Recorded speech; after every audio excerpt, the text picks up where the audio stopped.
Ever since the creation of Pong in 1958, video games have seen a jump in evolution over the years. They have the ability to tell stories like a book, and they're one of the most common hobbies that take up people's free time, and sometimes even their money. But how much of an influence do video games really have? With its audience getting younger and younger each year, they're almost certainly becoming desensitized to the violence that most AAA games have at a dangerously young age. Whether cartoonish like the Super Mario series, or as realistic and even gory as the Mortal Kombat series, as we see an increase of violent crime in our youths, the news are only left with one key culprit: video games.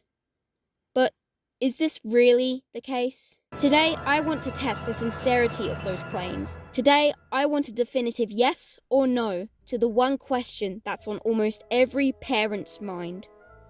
Do video games actually cause violence?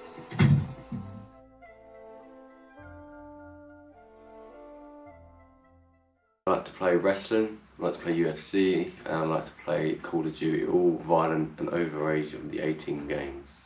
I tend to play anything that I see, but mostly like sandbox games and like survival adventure stuff.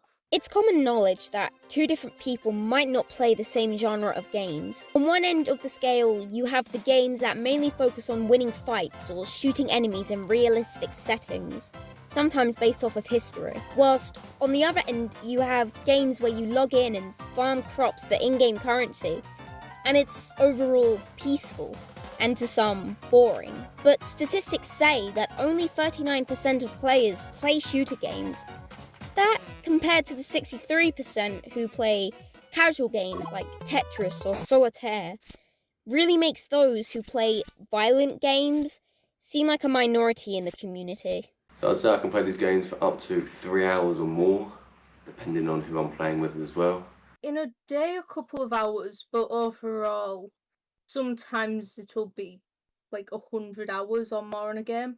3 hours versus 100 hours or more really makes me realise that these two interviewees were the perfect candidates. Two very differentiating playtimes integrating with two very completely different walks of life.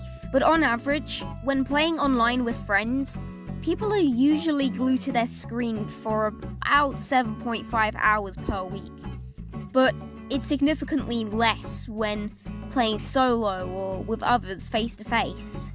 Yeah, I do. I think it is true, because you see loads of kids going around that are under the age of 18 especially, playing the games, and it's not very good, because obviously what they transfer into the game, they transfer into real life, and it brings violence, especially in schools, colleges.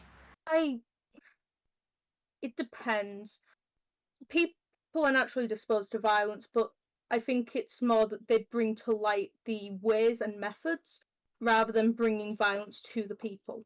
The answers given here were incredibly unexpected, to say the least. Both fall into the same sort of side of the argument, suggesting, yeah, they do cause violence. However, though people are entitled to their opinion, with the help of psychological research, we could prove otherwise. In hindsight, 53% of American parents agree that video games do actually teach their kids to win and lose in a sensible and more mature manner than most. Also, it's worth mentioning that a good 66% of players play video games to relax and unwind. Most of this statistic being women, sure, but this could also apply to men and people who identify as anything else. From studies gathered from various sources and various experiences, I can conclude that there's no major connection between those who play violent video games and who commit violent acts. The majority of people who play video games play them for a positive reason, to either help themselves or connect with people in a meaningful way, or even as a means to escape. And therefore, video games seem to do more good than bad.